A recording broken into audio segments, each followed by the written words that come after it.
everyone.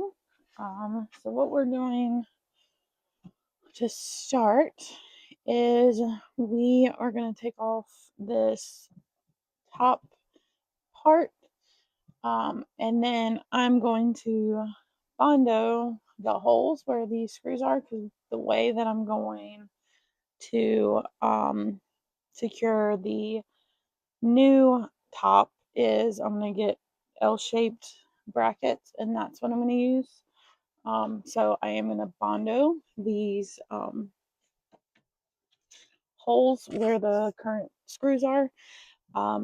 And I realized as I was thinking through, I had said I wouldn't need to remove these brackets because they're far enough back, and they are far enough back, but something I need to do is I'm going to keep this top for multiple reasons just in case, but also I'm going to leave these attached to here so that when and I'll use this top to trace out the new top because it does have a rounded shape. And then I'm going to leave these on here so that I will be able to measure how far back and exactly where these new ones, when I put these on the new one, where they need to go. So, but the first step is going to be to remove the top itself. So to unscrew it.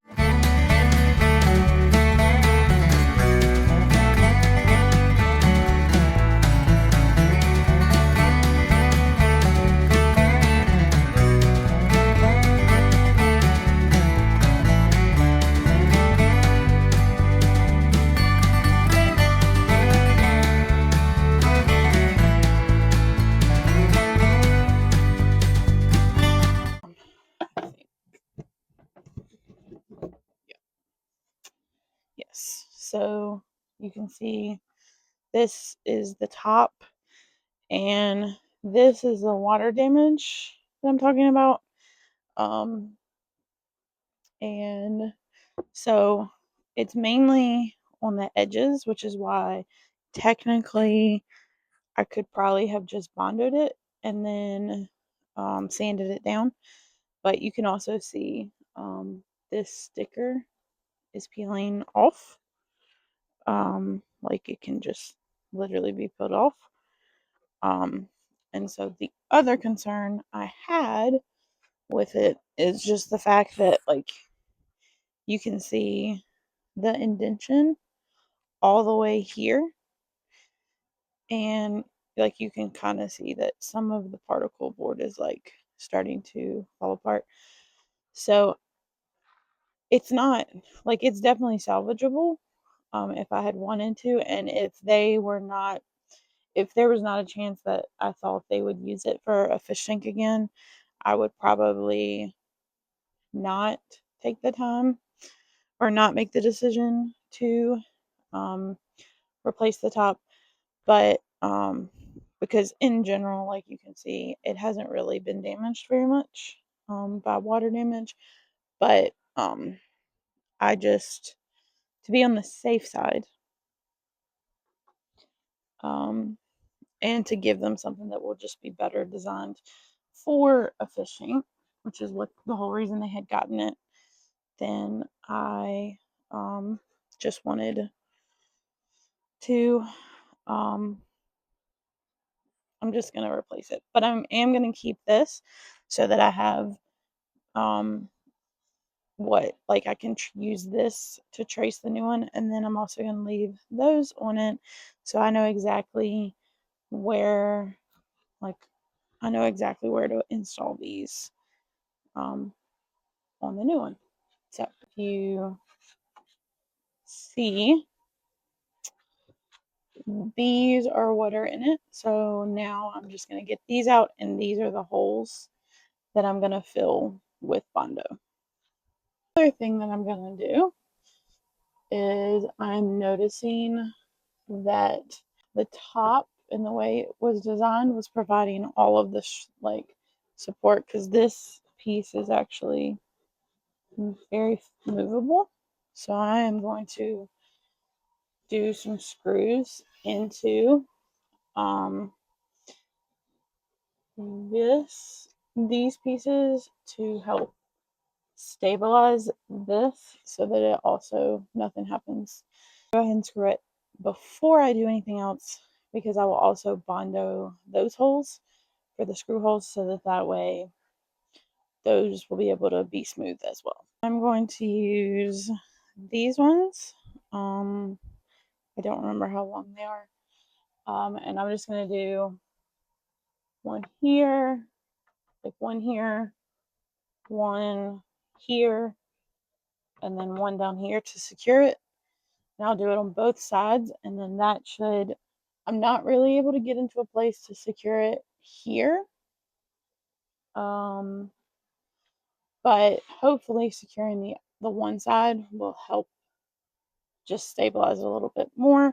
So I'm actually going to change it because where you have this like finished lip, it is causing it to not go in, which I want it to go inside of it so that I'm able to Bondo it and cover it. What I'm using instead is these, which are almost the exact same length, but these will go inside because it doesn't, which will allow me to Bondo them. It doesn't go fully in, but it's a lot more flush. Yeah, once I get the L-shaped braces or brackets, I might honestly do brackets on them, like on the inside here to secure these, to make sure they don't go anywhere. Okay, so I'm going to use Bondo now on it to fill in the holes. And the way, this is my first time using Bondo, but I have watched a lot of different furniture flippers and furniture restorers use it. So the way that it works is you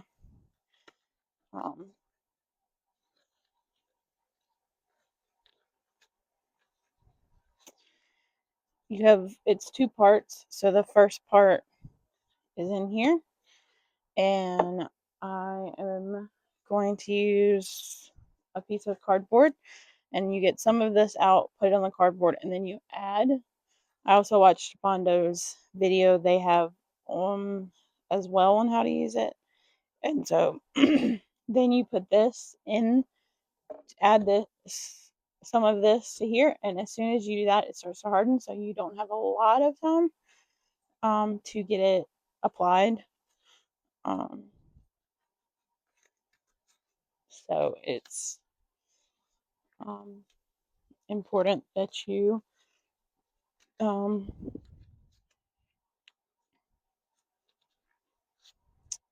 move quickly. I'm going to use, it says to use a plastic spreader, but I realized I don't have those, so I'm actually going to use, these are quarter paint stirrers, or quart paint stirrers that I'm going to use.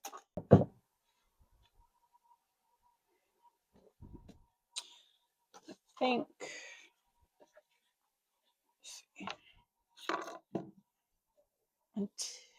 just until I do the Bondo, I'm going to move that door so that I have space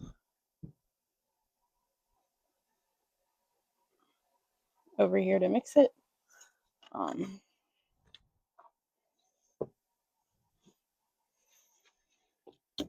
So.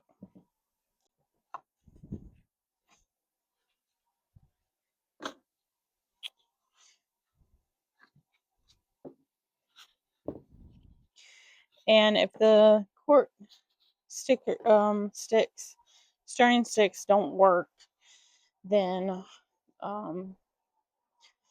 I will use I do have a metal scraper, or I'm not gonna do too much to start because I am not sure how much I'm gonna need. But you can see this is the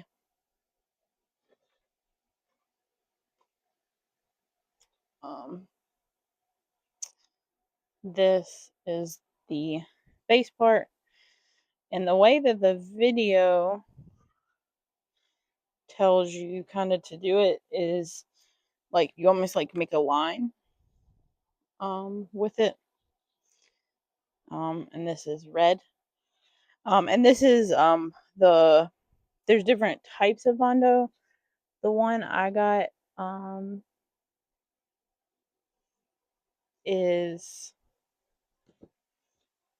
um,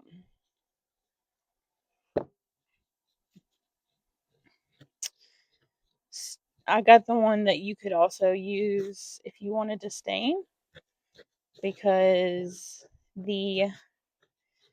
there's a dresser that I'm going to be refinishing that has some big areas that, and then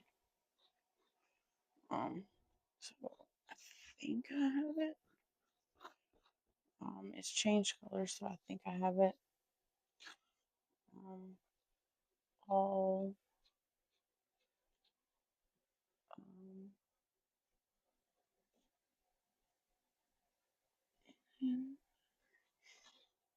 and there's a